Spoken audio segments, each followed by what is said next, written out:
ওকে, time up. এবার নামতে কথাটা শেষ হবার আগে রিদিতা একলাফে চেয়ার থেকে নেমে পড়ল। এরপর আর এক মুহূর্ত দেরি না করে ভোর দৌড় দিল দরজার দিকে। রিদিতার এমন কাণ্ডে আহাদ হতভম্ব হয়ে দাঁড়িয়ে রইল কিছুক্ষণ। তার মুখ হা হয়ে গেল বিস্ময়ে। সে বুঝতেই পারেনি রিদি এমন কাণ্ড করে যাবে। এক মুহূর্ত পর হঠাৎ করে জোরে হেসে উঠল, মাথা নেড়ে বলল, এই মেয়েটা একদিন আমাকেই হার মানাবে নিশ্চিত। হাসতে হাসতে শার্টের শেষ বোতামটা লাগিয়ে ঘর থেকে বেরিয়ে গেল আহাদ রাজামির। অবশেষে কয়েকটা রুম ঘুরে ঘুরে হাঁপাতে হাঁপাতে আহিয়ার রুমে এসে পৌঁছালো রিদি। বুকের ভেতর যেন ধুকপুক শব্দটা গোটা করিডোরে শোনা যাচ্ছে। ভেতরে ঢুকতে আহিয়া তড়িঘড়ি করে এগিয়ে এলো, চোখে বিস্ময়, কণ্ঠে দুশ্চিন্তা। কি রে, তুই ঠিক আছিস? এমন হাঁপাচ্ছিস কেন? রিদি হাত উঁচু করে হাঁ করে শ্বাস নিতে নিতে বলল, বলতেছি আগে পানি দে দোস্ত।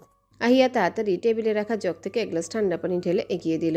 হৃদি শ্বাসরুদ্ধ করে এক নিঃশ্বাসে পুরোটা খেয়ে নিল। একাধিকবার গভীর নিঃশ্বাসে টেনে ধীরে ধীরে স্বাভাবিক হলো। গ্লাসটা টেবিলে রাখতে হঠাৎ হৃদিতা ঝটকা মেরে আহিয়ার দিকে তাকালো। তোদের বাড়ির সবাই এমন অদ্ভুত কেন? আহিয়া ভ্রু কুচকে অবাক হলো।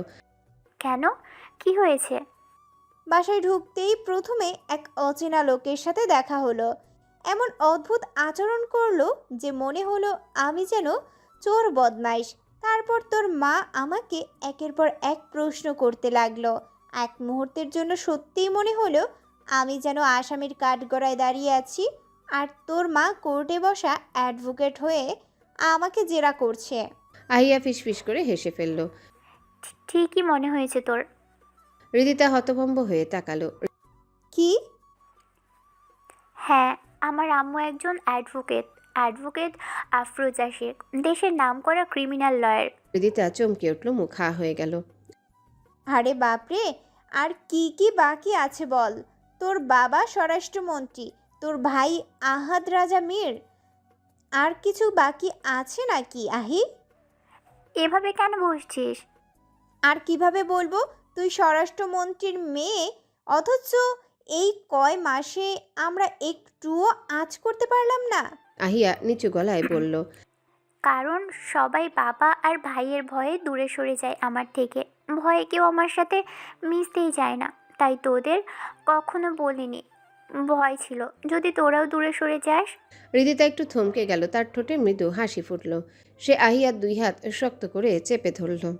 আহি পাগল তুই, কে কি করলো কে কি বললো, তোর পরিবার কেমন আমার পরিবার কেমন তাতে আমাদের কি যায় আসে। আমরা ফ্রেন্ড হয়েছি মানে এই বন্ধুত্ব থাকবে মৃত্যুর আগ পর্যন্ত। কথাটা শুনে আহিয়ার চোখের পানি টলমল করে উঠল। আবেগে সে হৃদিতাকে জড়িয়ে ধরল। হৃদিতাও আলতোভাবে ওকে সান্ত্বনা দিল। এই প্রথমে তাদের বন্ধুত্বের ভেতরে থাকা উচ্চবিত্ত মধ্যবিত্ত দেওয়ালটা ভেঙে গেল। মুহূর্তে যেন সে বরফ গলতে শুরু করলো। নিজেদের সামলে নিয়ে তারা বিছানায় বসলো। কিছুক্ষণ চুপচাপ থাকার পর আহিয়া বলল, আচ্ছা, তুই ভাইয়াকে কিভাবে চিনলি? প্রশ্ন শুনে হৃদিতা কাচুমাচু করে কণ্ঠ নামিয়ে বলল, সেদিন তোর ভাইয়ের রুমে আমরা গ্রুপ স্টাডি করছিলাম না, আমি তো জানতাম না, আমি ভুলে তোর রুম ভেবে ঢুকে পড়েছিলাম। সিরিয়াসলি? ভাই কিছু বলে নাই তোকে? হৃদি ঠোঁট কামড়ে দাঁত বের করে হেসে ফেলল। হ্যাঁ হ্যাঁ, কি বলবে? তোর ভাইয়ের কি সেই সাহস আছে হৃদিতা রায়ানকে কিছু বলার? আহিয়া হালকা থেমে গেল, কিছু একটা ভেবে চুপ হয়ে গেল। হৃদিতা হাত নেড়ে তার চিন্তা ভাবনা ভাঙল। আচ্ছা বাদ দে এসব, আগে নোটসগুলো দে, সন্ধ্যার আগে আবার বাসায় ফিরতে হবে। আহিয়া বই খাতা ঘাঁটতে লাগলো, এক হাতে কাগজপত্র বের করতে করতে বলল, তুই এই 2 দিন ভার্সিটিতে যাসনি কেন? আমি তো মেসেজ দিয়েছিলাম, রিপ্লাই করলি না, কাহিনী কি? হৃদিতা দৃষ্টি সরিয়ে নিল, ঠোঁটে চেপে আসতে বলল, কাহিনী কিছু না, শরীর ভালো ছিল না। কিন্তু সত্যিটা বলল না। কিভাবে বলবে? আহাদ রাজার ভয়ে সে টানা 2 দিন ঘর থেকে বের হয়নি। আহাদ আজ আবার তার সামনে এসে পড়তে হলো, তা আবার আহাদের বেডরুমে। মাথা ঝাঁকিয়ে সব চিন্তা ঝেড়ে ফেলল হৃদিতা। সে বিছানায় নোটসগুলো ছড়িয়ে মনোযোগ দিয়ে দেখতে শুরু করলো। আহিয়া বলল, আমি কফি আনতে যাচ্ছি, তুই থাক। আহিয়া বেরিয়ে যেতে হৃদিতার চোখের সামনে ভেসে উঠল কিছুক্ষণ আগের দৃশ্য। আহাদের অর্ধনগ্ন শরীর, চকচকে বডি, গাঢ় বাদামি চোখের গভীর দৃষ্টি ভাবতেই তার গালজোড়া হঠাৎ লালচে বর্ণ ধারণ করলো। বুক ধরফর করছে। ইস, হৃদি কখনো কল্পনাও করেনি তার ক্রাশকে এত কাছ থেকে এভাবে দেখতে পাবে। কলমটা ফেলে দিয়ে 2 হাত দিয়ে নিজের মুখটা ঢেকে ফেলল। লজ্জা, ভয় আর আবেগে তার বুকের ভেতর এক অজানা ঢেউ খেলে গেল। গ্যারেজের পিছনে তৈরি সেই ছোট্ট 2 কামরার ঘরটায় আসলে ডেমো ঘর। মীর বংশের কাছে একটা অদ্ভুত ভয়ঙ্কর জায়গা। এখানে কখনো রাজনৈতিক আলাপ হয়, কখনো কারো সাথে বনিবনা না হলে তাকে ডেকে এনে দেখানো হয় আহাদ রাজা মীরের ডেমো। আজ সেই ঘরের মাঝখানে পুরনো লোহার চেয়ারে হাত পা বাঁধা অবস্থায় বসে আছে শামীম পোদ্দার, পুরান ঢাকার নামকরা দালাল। কাউরান বাজারে ফুটপাত থেকে শুরু করে পাইকারি সবজির আড়ত পর্যন্ত তার প্রভাব বিস্তার। কিন্তু সমস্যা হলো সেই কথা দিয়েও কথা রাখেনি। আহাদের সাথে ডিল হয়েছিল সাধারণ ব্যবসায়ীদের উপর, সে আর জোর খাটাবে না। কিন্তু সে সুযোগ পেয়ে আবারও পুরনো খেলায় ফিরে গেছে। আজ তার সেই ভুলের মাসুল দিতে হবে। আহাদ রাজা মীর ধীর পায়ে এগিয়ে এলো, কালো শার্টের দুটো বোতাম খোলা, হাতার মোচড় গোটানো, চোখে ভয়ঙ্কর দৃষ্টি। সে একটা চেয়ার টেনে আনলো, তার উপর এক পা তুলে ঝুঁকে এলো শামীম পোদ্দারের মুখের সামনে, কণ্ঠে কর্কশ গর্জন। তোর নাম শামীম পোদ্দার ঠিক আছে, কিন্তু আহাদ রাজার সাথে পোদ্দারি দেখানোটা তোর মোটেও ঠিক হয় নাই। শামীম পোদ্দারের ঠোঁট কাঁপছে, গলা শুকিয়ে গেছে। সে তোতলাতে তোতলাতে বলল, ভাই এবারের মতো মাফ করে দেন, জিন্দগিতে আর ভুল করুম না। কারওয়ান বাজারে আজ থেকে আমাগো ছায়াও দেখবো না কেউ। আহাদের ঠোঁটে হালকা এক বাঁকা হাসি ফুটল। আহাদ রাজা মীরের কাছে ভুলের কোনো ক্ষমা নাই পোদ্দার। তবে তোর কপাল ভালো, আজ আমার মনটা অনেক ফুরফুরে, আমি আজকে মেলা খুশি, তাই তোকে ছোট্ট একটা ডেমো দিয়েই ছেড়ে দেব। কথা বলে আহাদ গম্ভীর কণ্ঠে ডাক দিল। শাওন, নাদিম। পাশে দাঁড়িয়ে ছিল আশফাক, মীর, শাহিন, নাদিম আর শাওন। ডাক শুনে শাওন, নাদিম এগিয়ে এলো। আহাদের হালকা ইশারাতে তারা শামীম পোদ্দারের বাঁধন খুলে দিল। আহাদ পেছনে হেলান দিয়ে বসলো, চোখের রক্তবর্ণ শেয়ালের মতো ঝলসে উঠছে। চল ওই টুলের উপর উঠে দাঁড়া। আদেশ শোনার সাথে সাথে শামীম পোদ্দার ধরফর করে উঠে দাঁড়ালো। হঠাৎ গর্জন করে উঠল আহাদ। 202 বার কান ধরে উঠবস করবি, একটাও যেন কম না হয়। ভাই এতবার করলে আমি মরেই যাবো ভাই। ভাই ভাই আমি লুঙ্গির নিচে জায়গা পড়ি নাই ভাই। আহাদ চোখ বড় বড় করে হুঙ্কার ছাড়ল। শুরু কর, না হলে 200 থেকে বাড়াই দিব, কুইক। ভয়ে কাঁপতে কাঁপতে শামীম পোদ্দার কান ধরে উঠবস শুরু করলো। 1 2 3 ঘাম ঝরতে শুরু করলো কপাল থেকে। কিছুক্ষণের মধ্যেই তার শ্বাসকষ্ট বেড়ে গেল। আহাদ চেয়ারে হেলান দিয়ে বসে হঠাৎ মুখ বাঁকিয়ে বলল, না, মজা পাচ্ছি না। একটা কাজ কর, তোর লুঙ্গিটা খুলে মাথায় তুলে শুরু কর। ঘরে থাকা সবাই মুখ টিপে হাসলো। শাওন এগিয়ে এসে তার লুঙ্গি টানতে গেলে শামীম 2 হাতে শক্ত করে ধরে চিৎকার দিয়ে উঠল। ছে, এটা কি করলি? ভাগ্যক্রমে যদি তোর লুঙ্গি দক্ষিণা হয় উল্টায় যায়, তাহলে তো তোর পক্ষে সোজা বাজারে নিলামে উঠবো। সবাই আবারও হেসে উঠল। শামীম কাঁদো কাঁদা গলায় বলল, ভাই পরের বার আর ভুল করবো না। আহাদ হাত নেড়ে বলল, ঠিক আছে, এখন কন্টিনিউ কর। তাছাড়া তোর পক্ষে নিলামে উঠলেও কেউ কিনতে চাইবে না।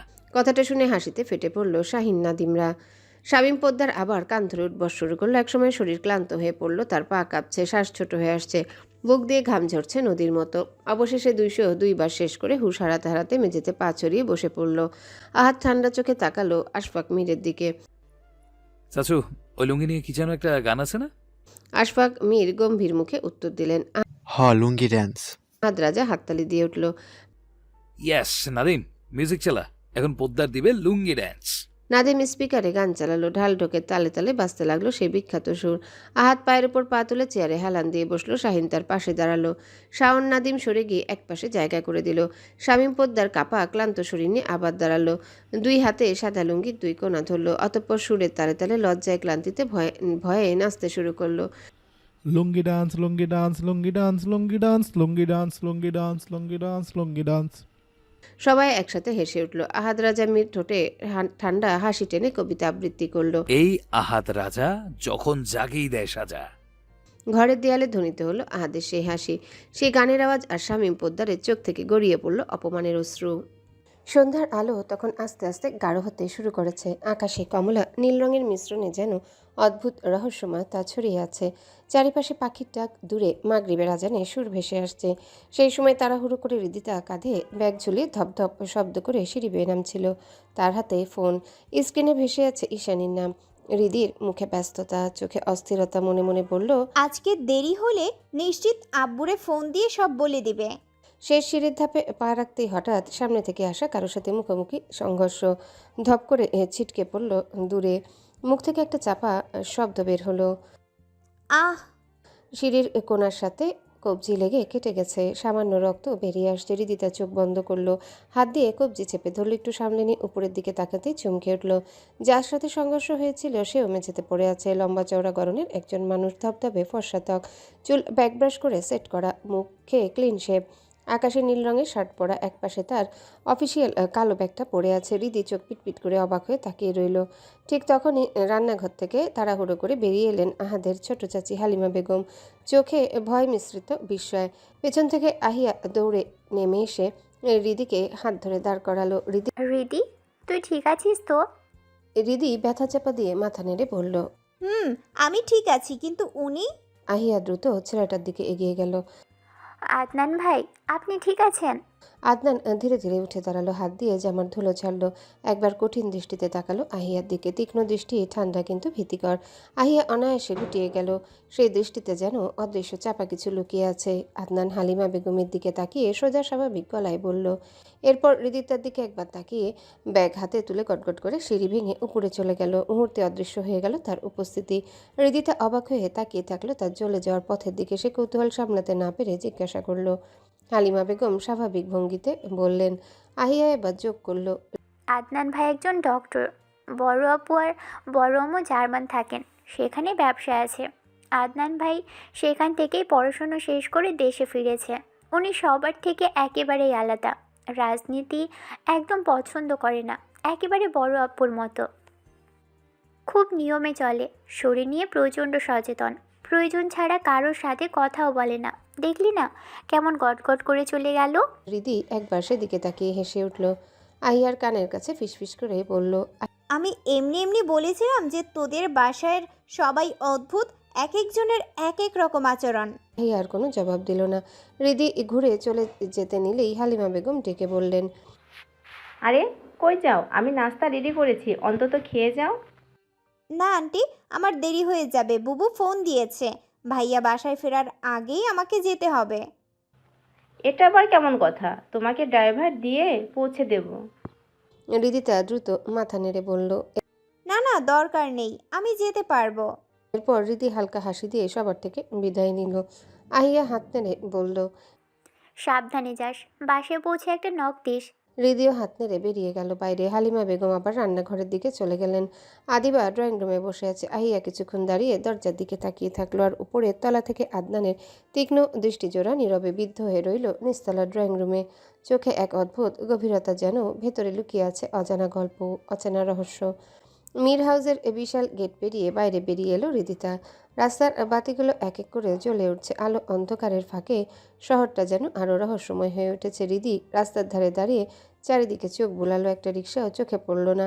সে দীর্ঘশ্বাস ফেলে ওড়নাটা শক্ত করে গলায় পেঁচালো, মাথা ও চুল ভালোভাবে ঢেকে নিল। ভেতরে ভেতরে এক অদ্ভুত অস্থিরতা কাজ করছে। বড় বড় পা ফেলে সামনের গলির দিকে হাঁটা শুরু করলো হৃদি। আশা ছিল সেখানে হয়তো রিক্সা পাওয়া যাবে। হঠাৎই পেছন থেকে কর্কশ শব্দে তীব্র ব্রেক কষল একটা গাড়ি। হৃদি চমকে উঠল। একেবারে তার সামনেই কালো রঙের গাড়ি থেমে গেছে। চোখ মুখ খিচে বন্ধ করলো সে। বুক ধুকপুক করছে। আরেকটু হলেই তো চাকার নিচে যেত। ঠিক তখনই ভেসে এলো এক অতি পরিচিত গভীর কণ্ঠস্বর। মিস জানু? তড়াক করে চোখ মেলে তাকালো হৃদি। গাড়ির কাচ নামানো, ভেতর থেকে ঠান্ডা অথচ জ্বলন্ত চোখে তাকিয়ে আছে আহাদ রাজা। তার সেই দৃষ্টি যেন সরাসরি বিদ্ধ হয়ে ঢুকে গেল হৃদির চোখের গভীরে। অকারণেই বুকের ভেতর চিনচিনে ব্যথা অনুভব করলো হৃদি। এমন অদ্ভুত ব্যথা সে আগে কখনো অনুভব করেনি। নিজেকে সামলে নিয়ে কড়া গলায় বলল। আর একটু হলেই তো আপনার গাড়ির নিচে ব্যাঙের মতো পিষে যেতাম আমি। চোখ কি পকেটে রেখে গাড়ি চালাচ্ছিলেন? আহাদ ধীরস্থির ভঙ্গিতে গাড়ির দরজা খুলে নেমে এলো। তার চোখ এখনও স্থির হয়ে আছে হৃদির মুখে। ঠান্ডা কাঁপিয়ে দেওয়ার মতো স্বরে বলল। কি বললে? আহাদের কণ্ঠে হিমশীতল রাগ মিশে আছে। হৃদি সেটা বুঝে গেল। বুকের ভেতর আরও জোরে ধুকপুক শুরু হলো। আর কথা না বাড়িয়ে একটা কৃত্রিম হাসি দিল। তারপর ঘুরে দাঁড়িয়ে হাঁটতে শুরু করলো। ঠিক তখনই সামনে এক ফাঁকা রিক্সা এসে পড়ল। হৃদি তাড়াতাড়ি ডাক দিল। এই রিক্সা! রিক্সা কাছে আসতে হৃদি দ্রুত পা বাড়িয়ে উঠতে যায়। হঠাৎ একটা শক্তপোক্ত হাত তাকে কোমর থেকে টেনে তুলল। ভড়কে গিয়ে চিৎকার করে উঠল হৃদি। আ বাবা বাঁচান, এই লোকটা আমাকে অপহরণ করছে। তার চিৎকারে আশেপাশের কয়েকজন সেদিকে তাকালো। রিক্সাওয়ালাও একবার আহাদের দিকে তাকালো। আহাদের চোখে তীক্ষ্ণ দৃষ্টি দেখে রিক্সাওয়ালা এক মুহূর্ত দেরি না করে দ্রুত প্যাডেল মেরে উধাও হয়ে গেল। হৃদির মুখ শুকিয়ে গেল। এই দেশে মানবতা বলে কিচ্ছু নাই, আমাকে কেউ সাহায্য করলো না। আহাদ একটু অবিচলিত হলো না, বরং তাকে তুলে এনে গাড়ির ভিতর বসে নিজে হালকা ঝুঁকে মুখের কাছে এসে স্বাভাবিক ভঙ্গিতে বলল।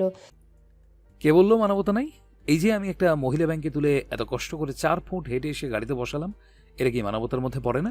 হৃদির চোখ বিস্ফোরিত হয়ে গেল, মুখ হা হয়ে রইল। আহাদ গা ছাড়া ভঙ্গিতে সামান্য হেসে উঠল। হৃদি দাঁত চেপে কোমল দুহাতে আহাদের বুক ঠেলে সামান্য সরিয়ে দিল।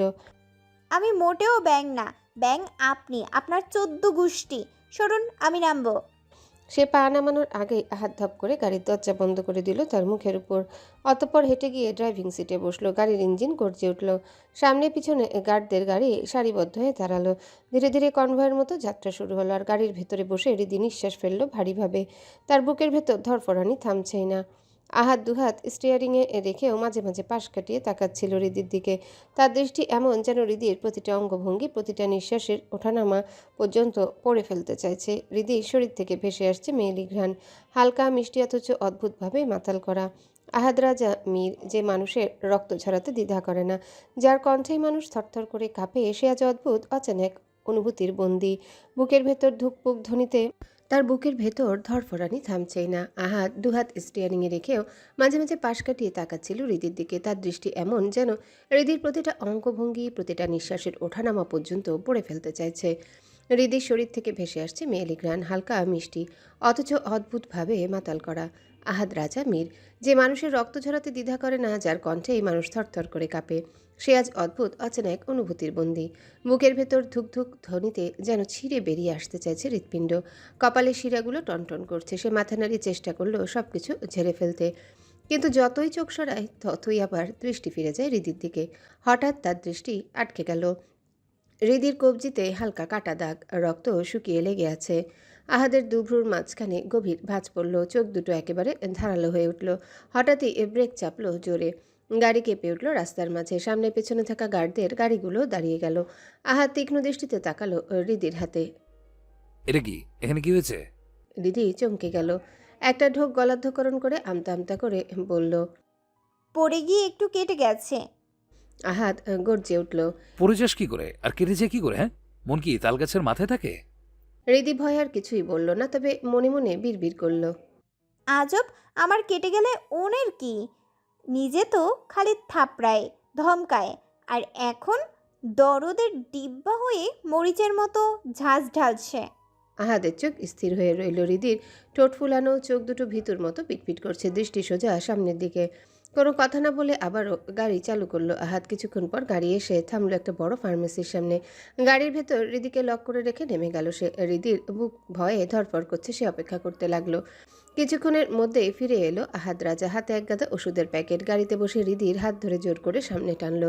হৃদি বাধ্যমের মতো হাত বাড়িয়েও দিল। আহাদ এক্সিসল দিয়ে পরিষ্কার করে খুব যত্ন করে ব্যান্ডেজ লাগিয়ে দিল, যেন তার সব ধৈর্য ঢেলে দিচ্ছে। হৃদির বুকের ভেতর কেমন অদ্ভুত কাঁপন শুরু হলো। পানির বোতলে ঢাকনা খুলে 2টা ওষুধ এগিয়ে দিল আহাদ। হৃদির সাথে সাথে ঠোঁট ফুলিয়ে নাক চেপে ধরল। আহাদ হুঙ্কার ছাড়ল।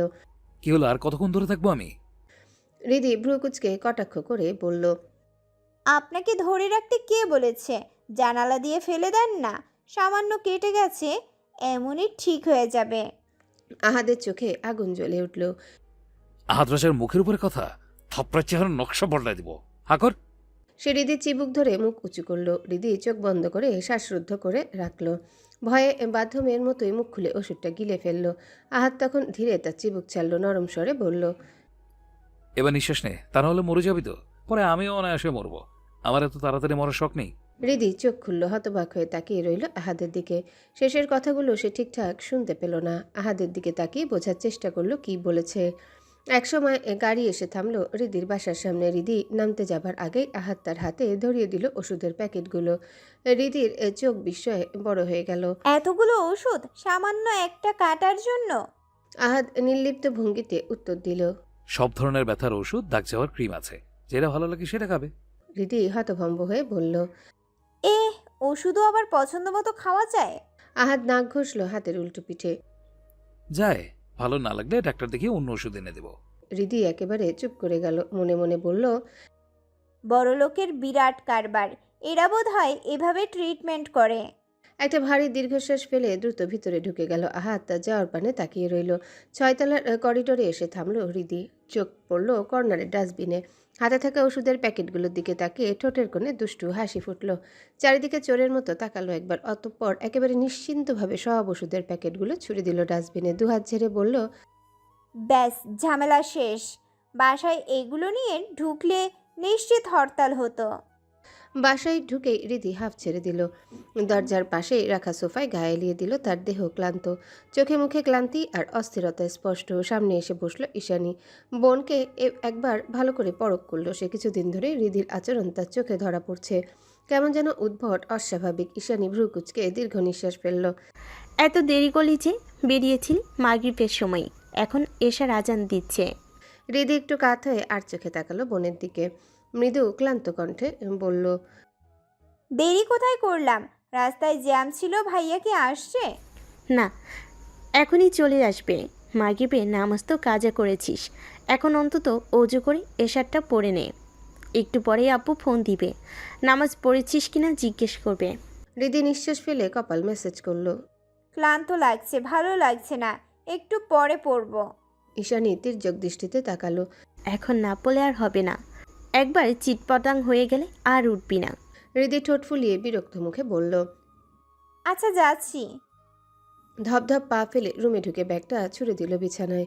তারপর ভারী পায়ে ওয়াশরুমে ঢুকে হাত মুখ ধুয়ে নিল। অজু শেষে এসে শান্ত হয়ে নামাজে দাঁড়ালো। নামাজ শেষ করে যায় নামাজ গুটিয়ে রাখতেই মাহির ডাক এলো। খালামণি, মাম্মাম ডাকছে, নানু ভাই ফোন দিছে। হৃদি ভ্রু কুচকে তাকালো। অনিচ্ছা সত্ত্বেও জায়নামাজ রেখে মাহির সঙ্গে গেল ড্রয়িং রুমে। স্ক্রিনে বাবার মুখ। হৃদি সালাম দিল। হৃদিকে হিজাবে দেখে তার বাবা সঙ্গে সঙ্গে উষ্ণ কণ্ঠে উত্তর দিলেন, মাশাল্লাহ, আমার আম্মাজান নামাজ পড়ে আসছে মনে হয়। হৃদি মাথা নিচু করে হালকা হাসলো। তার বাবা আবারও দৃঢ় কণ্ঠে বললেন, নামাজ কায়েম করবা না মা, দুনিয়ার সব কিছুই মিথ্যা, মায়াজাল, শুধু তোমার এবাদতগুলোই আসল, এগুলোর দিকে সবসময় খেয়াল রাখবা। অতঃপর দীর্ঘ সময় নিয়ে কিছু উপদেশ দিলেন, হাদিস শোনালেন যেন প্রতিদিনের নিয়ম। ঈশানী আর হৃদি দুজনেই মাথা নিচু করে শুনল মনোযোগ দিয়ে। একসময় ঈশানী জিজ্ঞাসা করলো, আম্মু কেমন আছি? রাইসা পড়াশোনা করে? তোমার আম্মু নামাজে দাঁড়িয়েছে, আইসা রুমে কি করে কে জানে, কোনো কথা শোনে না তোমার আম্মুর। তারপর হৃদির দিকে তাকিয়ে গলা কঠিন করলেন। তোমার পড়াশোনার কি খবর? ঠিকমতো পড়াশোনা করো? হৃদি সোজা হয়ে বসলো। করি তো। তারেক রায়ান গম্ভীর মুখে বললেন, তোমাকে আমি আসলে সেখানে পাঠাতে চাইনি, তোমার ভাই বোন মিলে ভর্তি করাইছে। ভর্তি যখন হইছই মন দিয়ে পড়বা, কোনো কিছু যেন না শুনি, এমন কিছু করবা না যাতে তোমার আব্বুকে সমাজে মাথা নিচু করে বাঁচতে হয়।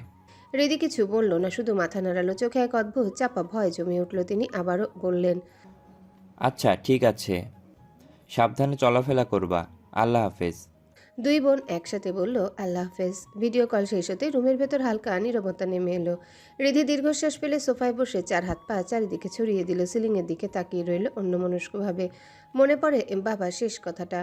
চোখ দুটো বন্ধ করলো। শরীরটা ক্লান্ত, মনটাও ভরাক্রান্ত। ঠিক তখনই ট্রিং ট্রিং করে বেজে উঠল কলিং বেল। ঈশানী ঝট করে উঠে দাঁড়ালো। তোর ভাই আসছে মনে হয়। বলেই দৌড়ে গেল দরজার দিকে। দরজা খুলতে চোখ বড় বড় হয়ে গেল ঈশানীর। তার সামনে দাঁড়িয়ে আছে তিনজন পরিচিত মুখ। আহাদ রাজার 3 অ্যাসিস্ট্যান্ট শাহিন, নাদিম আর শাওন। তাদের হাতেও নিচে একাধিক বড় বড় প্যাকেট। দেখে মনে হচ্ছিল সব খাবারের প্যাকেট। ঈশানী বিস্মিত হয়ে তোতলাতে তোতলাতে বলল, তা আপনারা? হৃদি চোখ বন্ধ রেখেই শব্দ শুনতে পাচ্ছিল। চোখ খুলে ঘাড় একটু কাত করে দেখার চেষ্টা করলো। কৌতূহল চেপে রাখতে না পেরে ধীরে ধীরে উঠে গিয়ে দাঁড়ালো ঈশানীর পেছনে। সামনের দৃশ্য দেখে হৃদির চোখও বিস্ফোরিত হয়ে গেল তাদের দেখে। ঠিক তখনই শাহিন প্যাকেটগুলো এগিয়ে ধরল। নরম অথচ গম্ভীর কণ্ঠে বলল, এগুলো আপনার জন্য। ঈশানী হৃদির উপস্থিতি টের পেল না, তাই ভ্রু কুচকে অবাক হয়ে তাকালো তাদের দিকে। আমার জন্য? তিনজন একসাথে দ্রুত না সূচক মাথা নাড়ালো। তারপর ঈশানীর পিছনে হৃদির দিকে দৃষ্টি রেখে বলে, আপনার জন্য। হৃদি হতবাক হয়ে নিজের বুকে তর্জনী আঙ্গুল ঠেকিয়ে বলে, আমার জন্য। তিনজন একসাথে হ্যাঁ সূচক মাথা নাড়ালো। এরপর শাহিন প্যাকেটগুলো ধরে রেখে ব্যাখ্যা দিল, আপনার হাত কেটে গেছে, ভাই বলেছে আপনার প্রোটিন জাতীয় খাবার খেতে হবে, তাই এগুলো পাঠিয়েছি, অনুগ্রহ করে গ্রহণ করুন। এক মুহূর্তে ঘরটা যেন নিস্তব্ধ হয়ে গেল। শুধু হৃদির বুকের ভিতর ঢুপঢাপ শব্দের ধুকপুকানি। ঈশানী দৃষ্টি হঠাৎ হৃদির দিকে ঘুরে গেল। চোখ দুটি বিদ্ধ হচ্ছে যেন হৃদির বুকের ভেতর পর্যন্ত। তীক্ষ্ণ দৃষ্টি বিস্ময় সুরে বলল, তোর হাত কেটে গেছে?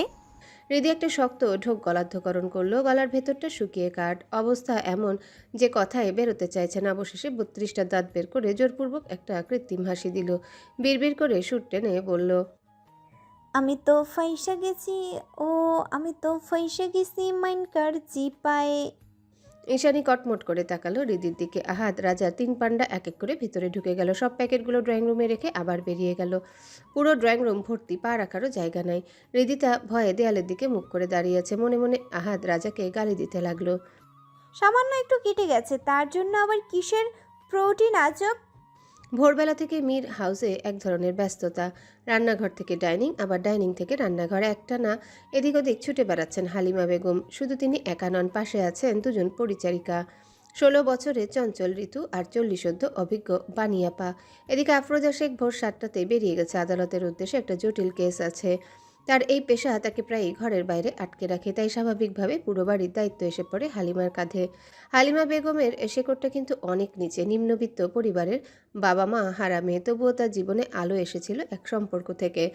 আশফাক মীরের সাথে ভালোবাসার সম্পর্কে জড়িয়ে পরবর্তীতে সালমান মীর আর তার স্ত্রী শারমিন দাঁড়িয়ে থেকে তাদের বিয়ে দিয়ে হালিমাকে আনেন এই বাড়ির ছোট বউ করে। সেদিন থেকে হালিমার জীবনে কষ্ট যেন দূরে সরে গেছে। সে শুধু একজন স্বামী নয়, একটা পরিবারও পেয়েছে। আসার পর থেকে সংসারকে নিজের করে নিয়েছে হালিমা।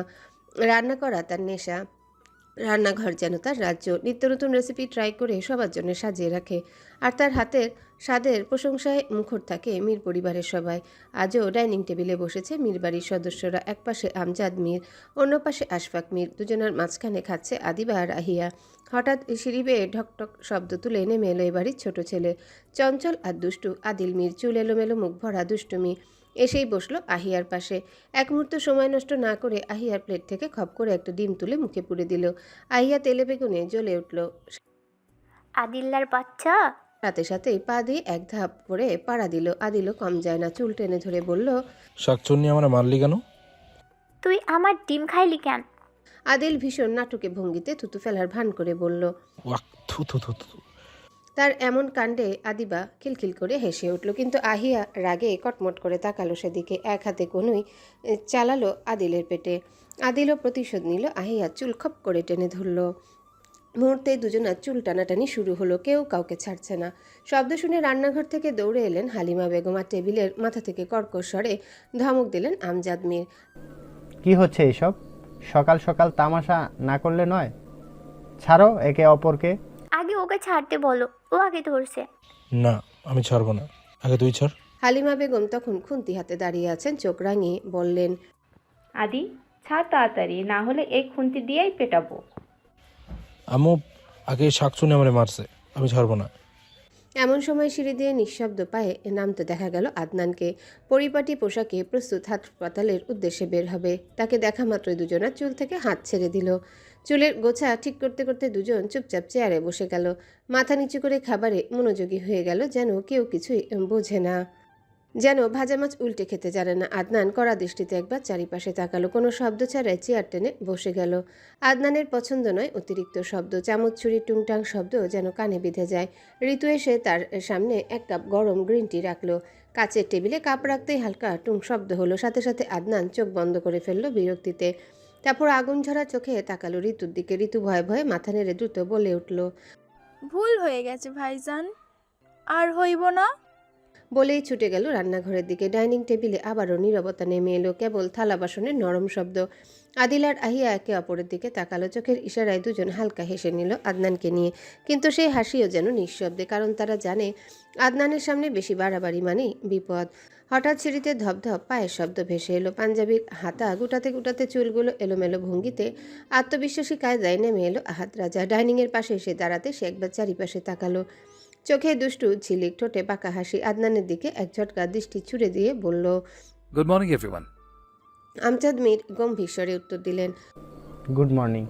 আহাদ রাজা তার নির্দিষ্ট চেয়ার টেনে বসলো। চেয়ারটা এমনভাবে শব্দ করে টানল যেন ইচ্ছে করেই কারো বিরক্তি বাড়ানো তার উদ্দেশ্য। চেয়ার টানার ঘর ঘর শব্দে আদনান সাথে সাথে চোখ বন্ধ করে ফেললো। হাত মুষ্টিবদ্ধ হয়ে গেল টেবিলের নিচে, কিন্তু সে নিজেকে সংযত করলো। আহাদ হেসে ভ্রু কুচকে তাকালো সেই দিকে, তারপর চোখ সরিয়ে আহিয়ার দিকে তাকিয়ে বলল, আহি, ফ্রুটের ট্রেটা দে তো। আরে ব্রেডটা দে। না না, এটা নেবো না। চাচি আম্মা, আমার কফি দাও।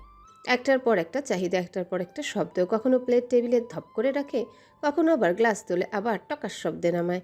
আদনান ভালো করেই জানে আহাদ ইচ্ছে করে এসব করছে, কারণ এই বাড়িতে একমাত্র মানুষ যার সাথে আদনান কখনোই পেরে ওঠে না সে হলো আহাদ রাজা। বয়সে তার থেকে 6 মাসের ছোট হলেও তার কর্মকাণ্ড ছোট না। আমজাদ মির ছেলের কাণ্ড দেখে মাথা নেড়ে দীর্ঘশ্বাস ফেললেন। আশফাক মির মুখ টিপে হালকা হাসলেন। এই দুই ভাইয়ের অঘোষিত শত্রুতা পুরো বাড়িই বোঝে। নাস্তা শেষ করে উঠে দাঁড়ালেন আমজাদ মির। আহাদের দিকে তাকিয়ে বললেন, আমি যাচ্ছি, তুমি কিন্তু সময় মতো চলে আসবে। নিশ্চয়ই ভুলে যাওনি সংসদে আর জরুরি সভা আছে, তোমার বক্তব্য রাখতে হবে। না বাবা, এত গুরুত্বপূর্ণ বিষয় আমি কি করে বলতে পারি? আহাদ চেয়ার ঠেলে একটু গা এলিয়ে দিয়েই বলল কথাটা বলার সময় তার চোখ ছিল সরাসরি আদনানের দিকে। কেমন যেন চ্যালেঞ্জ ছোড়া দৃষ্টিতে তাকিয়ে রইল। আমজাদ মির আর আশফাক মির বেরিয়ে এলেন। এই ফাঁকে আদিবা চুপচাপ উঠে আদনানের কাছে এলো। 9 বছরের কচি মুখ, কিন্তু চোখে বুদ্ধির ঝিলিক। ভাইয়া, আমার হোমওয়ার্কে তোমার সাহায্য লাগবে, চিকিৎসা বিষয় নিয়ে লিখতে হবে। আদনান হালকা হাসলো। তার ছোট্ট বোনের মাথায় স্নেহ ভরে হাত রাখলো। এই বাড়িতে আদনানের সবচেয়ে প্রিয় হলো আদিবা, কারণ সে অন্যদের মতো বেহুদা হইচই করে না, সব কিছু গুছিয়ে করে, মনোযোগ দিয়ে চলে। আসলে বয়সে ছোট হলেও বুদ্ধিতে সে আহিয়া আদিলকে হার মানায়। আদিল তখন বাইরে যাবার জন্য প্রস্তুত। হাত ধরে আদিবাকে নিয়ে বেরিয়ে গেল দুজনাই। আদনানও উঠে দাঁড়ালো। ঠিক সেই সময় রান্নাঘর থেকে এগিয়ে এলেন হালিমা বেগম। আদনান বাবা, আজ চেষ্টা করো একটু আগে আসতে, আপা তোমার সাথে জরুরি কথা বলবে, হয়তো কোথাও যেতে হবে। বলেই দরজার দিকে এগুতে শুরু করলো। ঠিক তখনই আহিয়া ফিসফিস করে হালিমা বেগমকে জিজ্ঞাসা করলো, চাচি আম্মা, আমাকেও কি আদনান ভাইকে আম্মু পাত্রী দেখাতে নিয়ে যাবে? কথাটা শুনে আদনানের পা থেমে গেল দরজার কাছে। মুহূর্তে কান খাড়া হয়ে গেল তার। সে নীরবে দাঁড়িয়ে শুনতে লাগলো তাদের কথোপকথন। হালিমা বেগম ধীরে উত্তর দিলেন, মনে হয় তাই, তবে আপা তো এখনো কিছু স্পষ্ট বলেনি। আরে, আর কত মেয়ে দেখবে? 2 মাস ধরে প্রতি সপ্তাহে একটা করে মেয়ে দেখে, তবুও কোনো মেয়ে পছন্দ হয় না। তখন চুপচাপ খাবার খেতে খেতে সব শুনছিল আহাদ। এবার সে এক গ্লাস পানি খেল, অতঃপর টকার শব্দ করে গ্লাস টেবিলে নামিয়ে রাখলো। চোখে বিদ্রুপের ঝিলিক, ঠোঁটে কটাক্ষ ভরা হাসি। কে মেয়ে দিবে ওরে? ওর মতো সূচিবায়ুর কপালে ভেটকি মাছের মতো মেয়েও জুটবে না। কথাটা যেন তীরের মতো গিয়ে বিঁধল আদনানের কানে। মুহূর্তে তার শরীর শক্ত হয়ে গেল।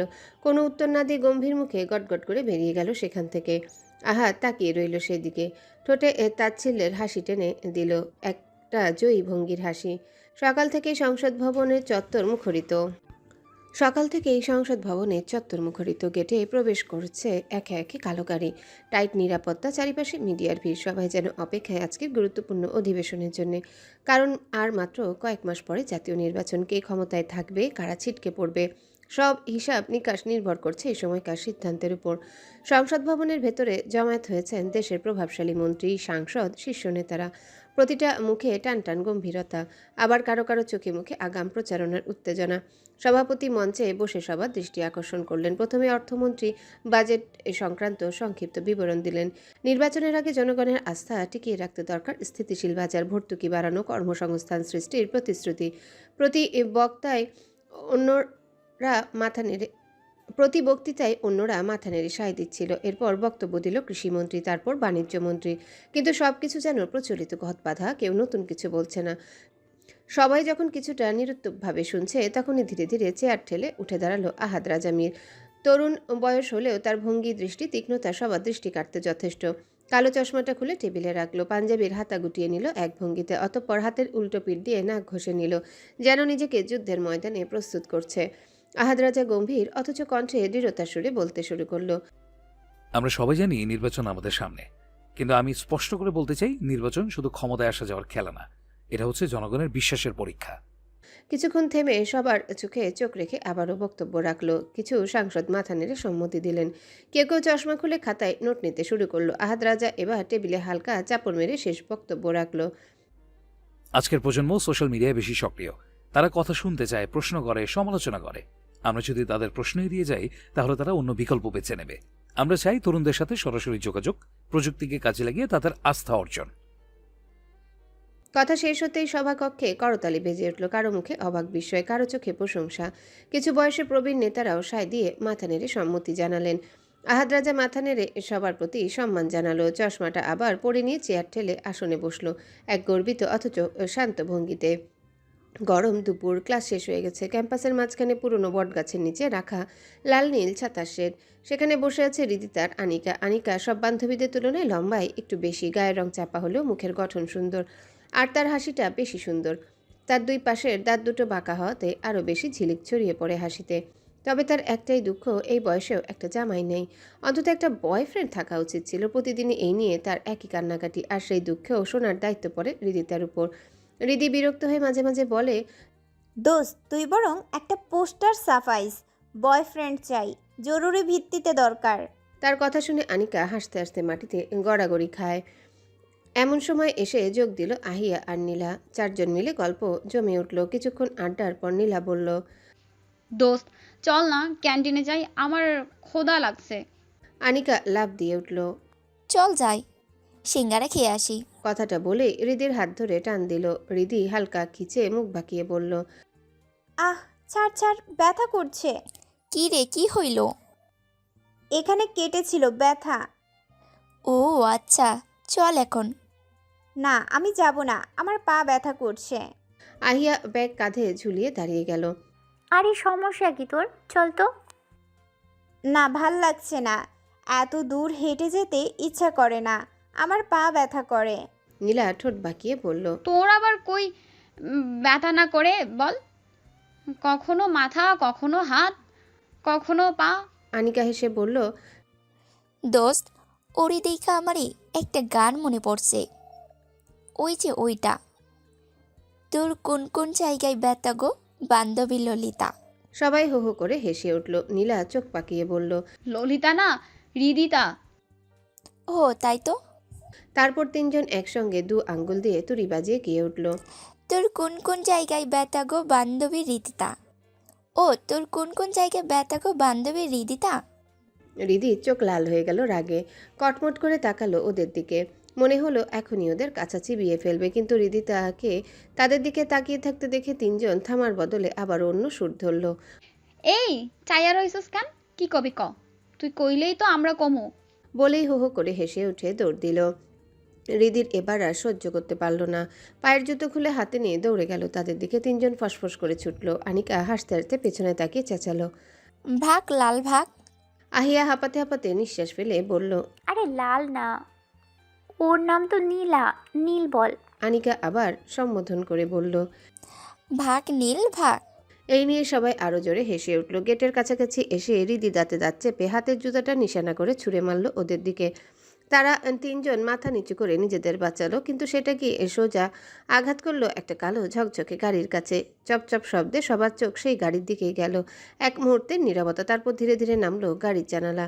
ভেতরে বসে আছে আহাদ রাজা মীর। গাঢ় বাদামি চোখ দুটোতে যেন আগুন জ্বলছে। দৃষ্টি এতটাই তীক্ষ্ণ যে মনে হলো হৃদির বুকের ভেতর ঘায়াল করে দিচ্ছে। হৃদি তাকে পেয়ে উঠল, ভয়ে আঙ্গুল কামড়ে ধরল।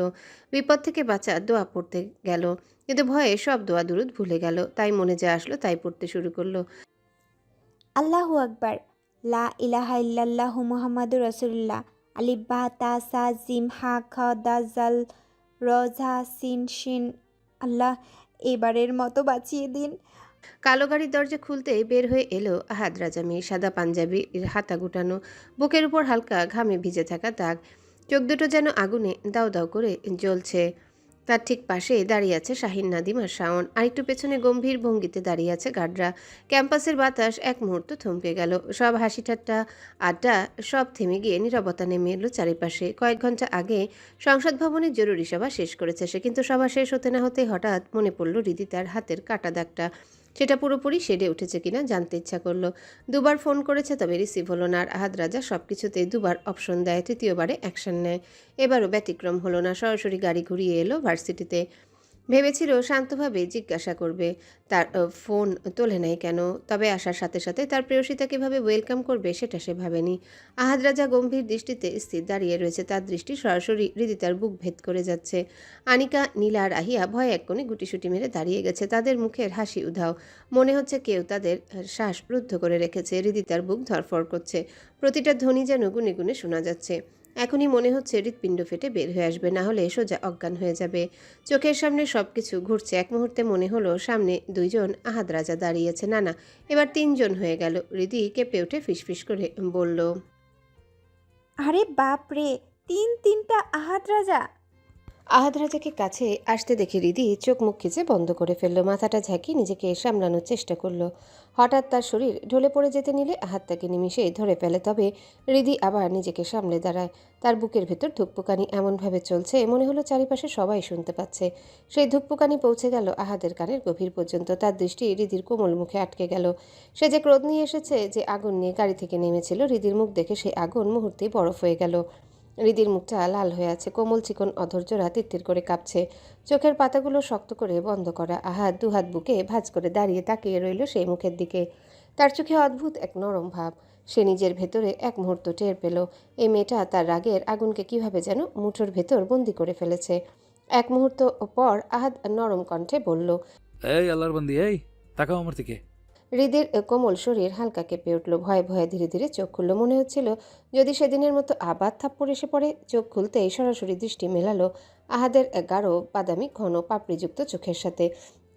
আর সেই মুহূর্তে আহাদের মনে হলো কেউ যেন তার বুক চিরে তীর ছুঁড়ে দিয়েছে। এত ধারালো, এত গভীর সেই দৃষ্টি। সে অনিচ্ছা সত্ত্বেও একটা তৃষ্ণার্ত ঢোক গিলল, অতঃপর নরম স্বরে প্রশ্ন করল, কি হলো, ভয় পাচ্ছ কেন? আমি কি মেরেছি তোমাকে? হৃদি মাথা নিচু করে ধীরে ধীরে না সূচক মাথা নাড়ালো। আবারও প্রশ্ন করলো আহাদকে। বকেছি তোমাকে? আবারও প্রশ্ন করলো আহাদ। হৃদি এবারও না সূচক মাথা নাড়ালো। আহাদ এক চিলতে হাসি দিয়ে বলল, তাহলে কাঁপছো কেন? ক্ষুধা লাগছে। হৃদি ভয়ে ঠোঁট ফুলিয়ে হঠাৎ বলে ফেলল কথাটা। তার এই উদ্ভট উত্তর শুনে আহাদ মুখ লুকিয়ে ঠোঁটে ঠোঁট চেপে হালকা হেসে ফেলল। তার রাগ মিশে গেল নরম স্রোতে। সে 2 আঙ্গুলের পিঠ আলতো করে হৃদির কপালে ঠেকিয়ে বলল, মাথা গরম হয়ে আছে বুঝতে পারছি, এমনি এমনি তো জুতা ছুঁড়ে মারোনি। হৃদি লজ্জায় মাথা নিচু করে ফেলল। নিজের ক্রাশকে জুতা ছুঁড়ে মারেছি। লজ্জায় আর ভয়ে তার গাল দুটো লাল বর্ণ ধারণ করলো। আনিকার আহিয়া মুখ চাওয়াচাই করলো একে অপরে। তাদের মনে হচ্ছে এটা কিভাবে সম্ভব। তারা ভেবেছিল এখনো বুঝি হৃদির গালে ঝড় নামবে, কিন্তু এখানে যেন উল্টোটাই ঘটল। আহাদ রাজা এত শান্তভাবে কথা বলছে, পাশে নীলা দাঁড়িয়ে আছে, তার চোখ স্থির আহাদের উপর। ব্যাগের কোণা শক্ত করে চেপে ধরেছে। আহাদ রাজা নির্লিপ্ত ভঙ্গিতে হৃদিকে উদ্দেশ্য করে বলল, চলো। হৃদি ভোরকে গিয়ে জিজ্ঞাসা করলো, কোথায়? এই বলে আহাদ হাঁটা দিল। কোনো দ্বিধা না করে হৃদিও ধীরে ধীরে পিছু নিল। তারা গাড়ির কাছে পৌঁছাতেই হঠাৎ পেছনে ফিরে তাকে আহাদ কর্কশ কণ্ঠে বলল, কি হলো, তোদের আলাদা করে ইনভাইট করতে হবে? তার কথা শুনে আনিকা, আহি আর নীলা আতকে উঠে নড়ে চড়ে দাঁড়ালো। এরপর সোজা গাড়ির দিকে এগিয়ে গেল সবাই। ভার্সিটির গেট পেরিয়ে কালো গাড়িগুলো ধীরে ধীরে উধাও হয়ে গেল, আর গেটের ভেতরে দাঁড়িয়ে থাকা ছেলেমেয়েরা স্তব্ধ দৃষ্টিতে তাকিয়ে থাকলো সেই দৃশ্যের দিকে। আইসক্রিম পার্লারের ঠান্ডা বাতাস থেকে বাইরে বেরিয়ে আসতে গরম বাতাস ধাক্কা দিয়ে গায়ে লাগলো। হৃদিতে একবার চোখ শুরু করে তাকালো আহাদের দিকে। কালো চশমা পরা সেই মুখটা রহস্যময় লাগছে। আহাদ রাজা ওয়ালেট বের করে কার্ড রাখলো কাউন্টারে, আবার পকেটে ঢুকিয়ে নিল নির্লিপ্ত ভঙ্গিতে। কোনো শব্দ নেই, নেই কোনো রাগের চিহ্ন। এতে হৃদিতে একটু বেশি অবাক হলো। সে ভেবেছিল আজ আহাদ নিশ্চয়ই তাকে কঠিনভাবে ধমক দিবে, কিংবা কান ধরে উঠবস করাবে, আর তা না হলে একটা থাপ্পড় এসে পড়বে তার গালে। কিন্তু আশ্চর্য, এক বিন্দু রাগ দেখালো না আহাদ। মনে মনে প্রশ্ন ভেসে এলো, তবে কি সত্যি তার পড়া দোয়াটা কবুল হয়েছে? মনে হতেই ঠোঁটের কোণে এক চিলতে হাসি খেলে গেল। আলতো করে হেসে ফেলল সে একাই। তার সে উদ্ভট হাসি চোখে পড়ল আনিকার। এগিয়ে এসে কানের কাছে ঠোঁট লাগিয়ে ফিসফিস করে বলল, কি রে, তোর উপর জিন ভর করলো নাকি? একা একা হাসছিস কেন? হাসি মুহূর্তেই উবে গেল হৃদির মুখ থেকে। সে তড়িঘড়ি করে বলে উঠল, কই হাসলাম? আমারে বোকা বানানো এত সহজ না রিদি। সত্যি করে বল তো, তুই কি আহাদ রাজার প্রেমে পড়েছিস? হৃদির বুক ধক করে নেমে গেল। সে তাড়াহুড়ো করে হাত বাড়িয়ে আনিকার মুখ চেপে ধরল। চোখে চোখ রেখে ইশারা করলো চারিপাশে সবাই আছে। আনিকা ঠোঁট বাঁকিয়ে মুখ সরিয়ে নিল। আমার বিশ্বাস হচ্ছে না রিদি, তুই মানুষ পেলি না, এই নির্দয় লোকটার প্রেমে পড়লি? রিদি কেঁপে উঠে ফিসফিস করে বলল। চুপ থাক না প্লিজ। দূর থেকে সব লক্ষ্য করছিল আহাদ। রিদি তাকে হাঁসফাঁস করতে দেখে সে ধীর পায়ে এগিয়ে এলো। হালকা নরম কণ্ঠে জিজ্ঞাসা করলো। কি হয়েছে? খারাপ লাগছে? বাসে যাবে? রিদি চোখ নামিয়ে রাখলো, কিছু বলতে যাবে, তবে তার উত্তর দেবার আগেই আহাদ হাত উঠিয়ে শাহিনকে ডাকলো। তার দায়িত্বে আহিয়াদের রেখে নিজের গাড়ির দিকে এগিয়ে গেল রিদিকে সঙ্গে নিয়ে। গাড়ির ভেতরে নিস্তব্ধতা, ঘড়ির কাঁটা 2:30 ছুঁই ছুঁই করছে। রাস্তায় হালকা যানজট, কিন্তু গাড়ি চলছে দ্রুত। আহাদের কালো চশমার পেছনে চোখের দৃষ্টি গোপন, কিন্তু তার পাশে বসে থাকা রিদির বুকের ধুকপুকানি গাড়ির ভেতর যেন স্পষ্ট শোনা যাচ্ছে। অবশেষে গাড়ি এসে থামলো রিদির বাসার সামনে। আহাদ দরজা ঠেলে নেমে গেল।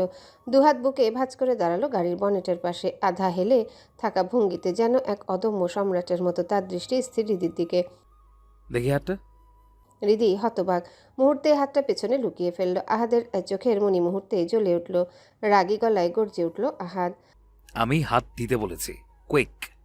আদেশে সুরে রিদির বুক কেঁপে উঠল। চারিপাশে একবার তাকে ভয়ে ভয়ে এগিয়ে দিল হাতটা।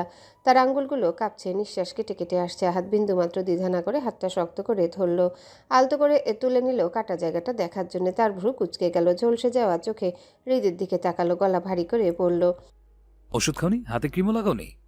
হৃদির গলা শুকিয়ে এলো। ভেতরে ভেতরে ভাবছে সে তো সব ওষুধ ফেলে দিয়েছে, এখন কি বলবে। তাকে চুপ করে থাকতে দেখে আহাদ আবার গর্জে উঠল। আমি কিছু জিজ্ঞেস করছি রিদি। সে গর্জনে মনে হলো মাটি কেঁপে উঠল, সাথে হৃদির বুক ধকধক করে কেঁপে উঠল। সে আর সহ্য করতে পারল না। একটা দুষ্টু বুদ্ধি খাটিয়ে হঠাৎ সাহস জোগাড় করে আহাদের পেছনের দিকে ইশারা করলো। দেখুন, আপনাকে কেউ ডাকছে।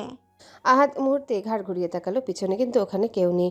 সেই সুযোগে রিদি এক ঝটকায় হাত ছাড়িয়ে নিল। এক মুহূর্ত দেরি না করে দৌড়ে ঢুকে গেল বাসার ভিতর।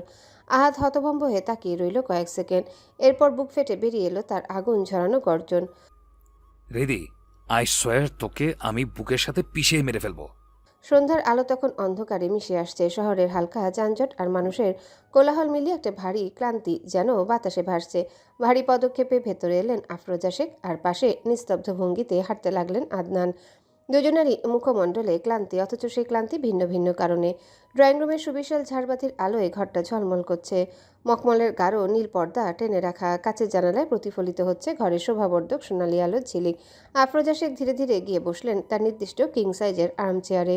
ক্লান্ত ভঙ্গিতে গা এলিয়ে দিলেন, এক হাত তুলে মাথার পাশে ঠেস দিলেন। পাশের সোফায় বসলেন আদনান। তার চোখে কোনো বিশেষ আবেগ নেই, একরাশ নির্লিপ্ততা যেন।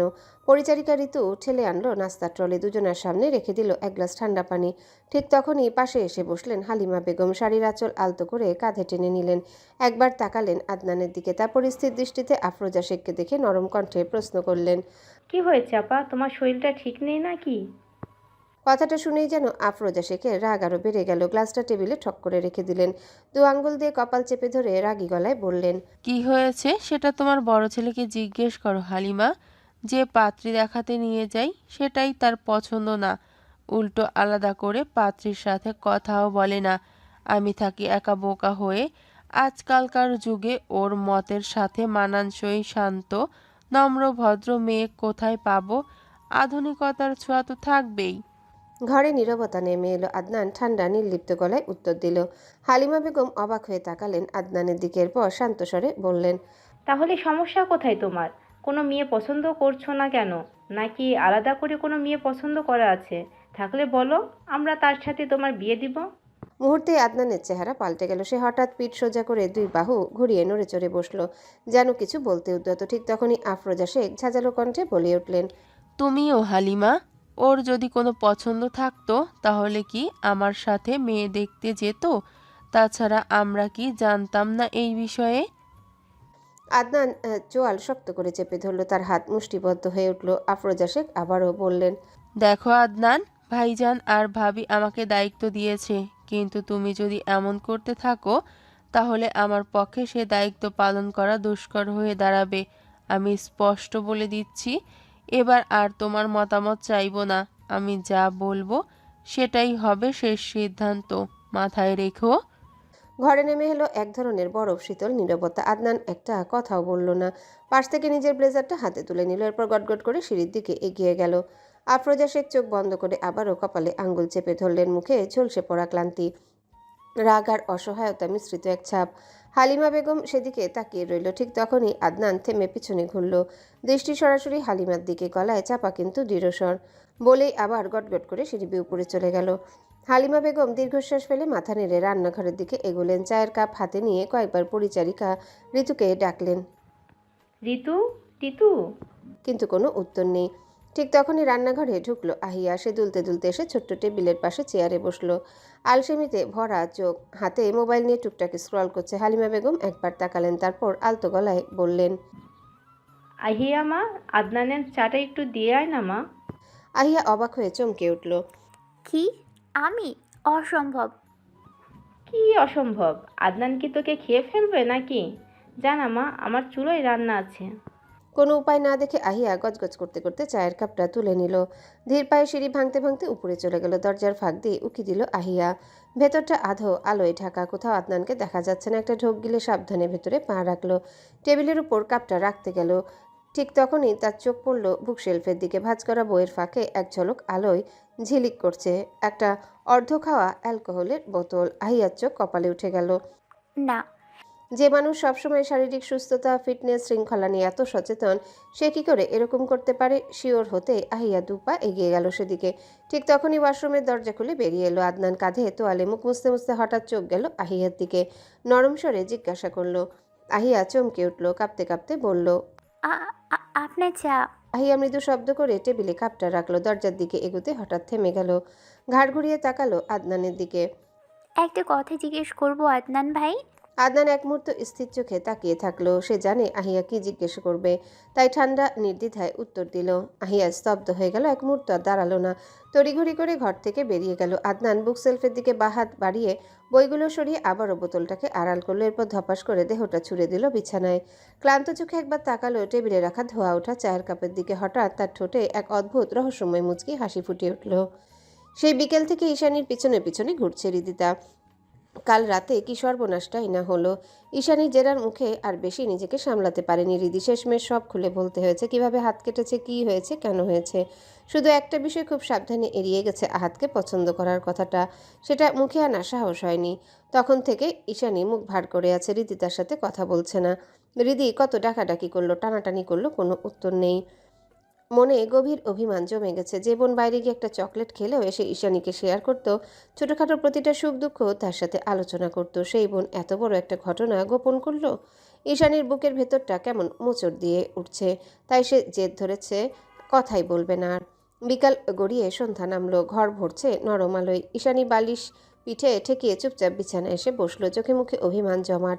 এদিকে রিদি কেমন অস্থির হয়ে আছে, একটু হাসি একটুখানি কথার জন্য প্রাণপণ চেষ্টা করছে। রিদি এসে বসলো ঈশানীর সামনে।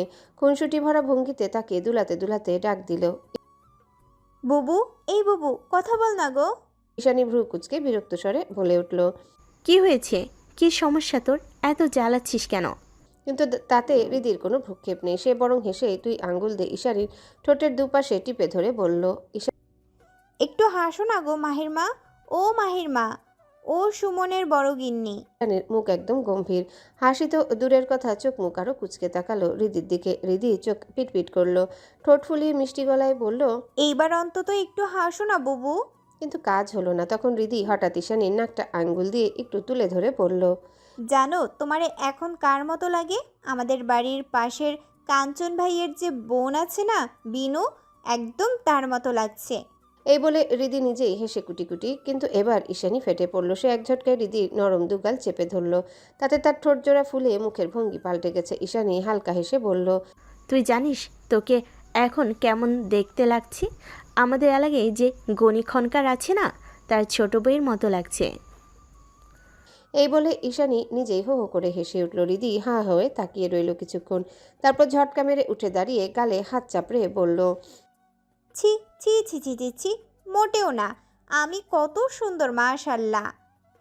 তার মুখভঙ্গি, হাঁটা চলা, অভিমান ভরা ভঙ্গি দেখে পাশের ঘর থেকে মাহি এসে উকি দিল। একবার দুই বোন একে অপরের দিকে তাকালো, তারপর মুহূর্তে অট্টহাসিতে ফেটে পড়ল। এই দৃশ্য দেখে মাহি আর থাকতে পারল না। সেও হো হো করে হেসে উঠল। রিদির হঠাৎ বুকের ভেতরটা কেমন জানি শূন্য হয়ে গেল। বিছানায় চার হাত পা মেলে দিয়ে শুয়ে আছে সে। সিলিংয়ের দিকে ফ্যালফ্যাল করে তাকিয়ে আছে। আজকের ঘটনার টুকরো টুকরো অংশগুলো বারবার মাথায় ঘুরে ফিরে আসছে। ঠিক তখনই টুং তার ফোন থেকে ভেসে এলো নোটিফিকেশনের শব্দ। রিধি চমকে উঠল। পাশে টেবিলে রাখা ফোনটা টেনে নিল। স্ক্রিনে চোখ যেতেই বুকের ভেতরটা কেঁপে উঠল। আহাদের নামটা ভেসে আছে। হৃদস্পন্দন যেন দ্বিগুণ বেড়ে গেল। থরথর কাঁপা আঙ্গুলে স্ক্রিন আনলক করে বার্তাটা পড়তে তার শীত দ্বারা ঠান্ডা হয়ে এলো।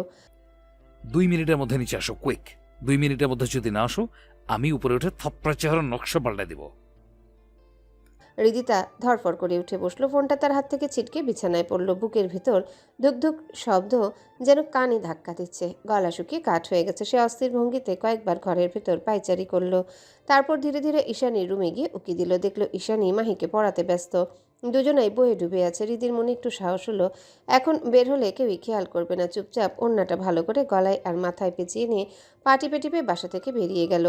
নিচে এসে দাঁড়াতেই তার চোখ আটকে গেল। কালো শার্টের হাতা গুটানো সোজাসাপটা ভঙ্গিতে গাড়ির সাথে হেলে দাঁড়িয়ে আছে আহাদ। কালো চশমায় চোখ ঢাকা, তবুও তার দাপট ভরা উপস্থিতি চারিপাশে ছড়িয়ে পড়ছে। গাড়ির হেডলাইটের ম্লান আলোয় তাকে যেন আরও রহস্যময় লাগছে। হৃদির বুকের ভেতরটা ধরফর করতে লাগলো। তবুও সে ছোট ছোট পা ফেলে এগিয়ে এলো।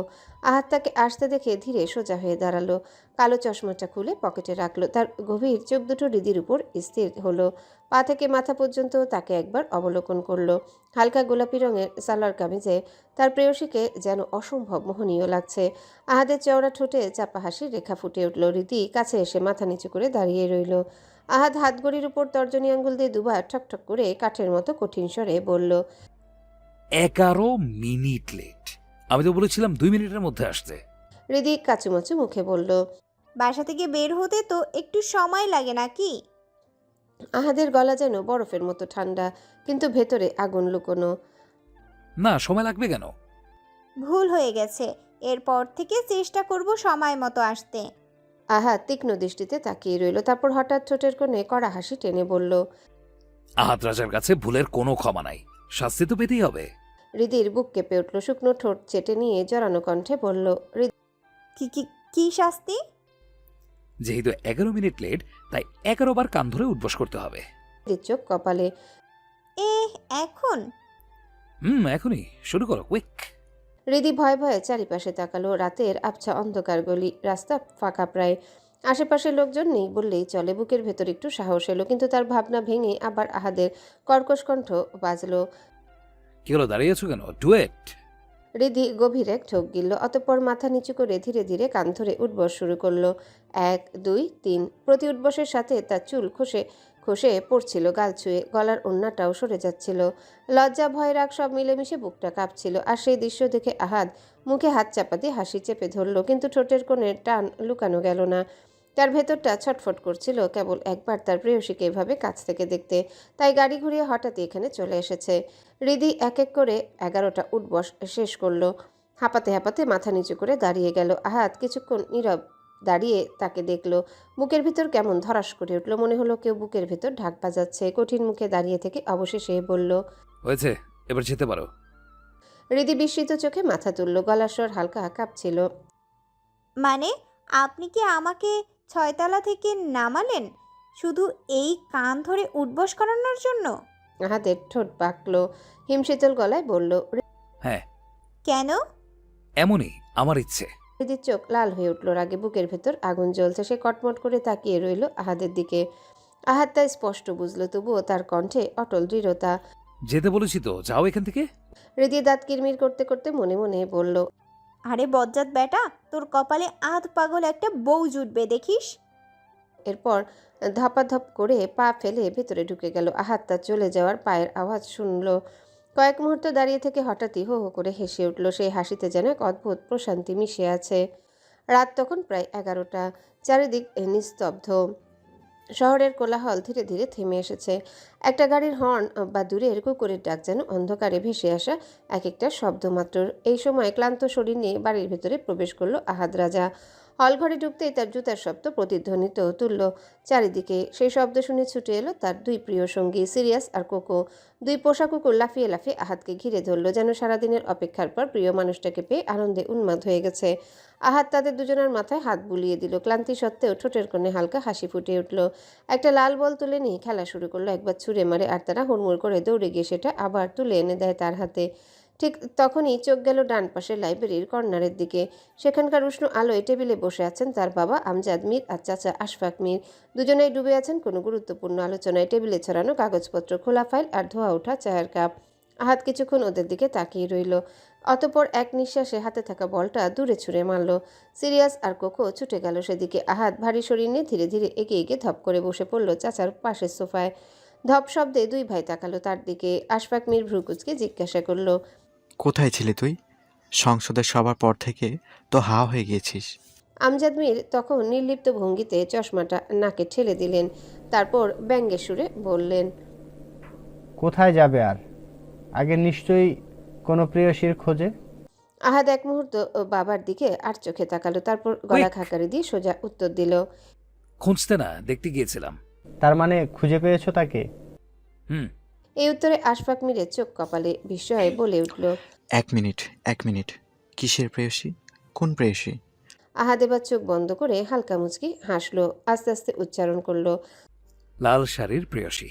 এক মুহূর্তের জন্য যেন নিস্তব্ধ হয়ে গেল সবকিছু। শুধু টেবিল ল্যাম্পের হালকা আলোয় আহাদের মুখে ঝিলিক ছড়াচ্ছে। আশফাক মীরের মুখে বিস্ময়ের ছাপ স্পষ্ট।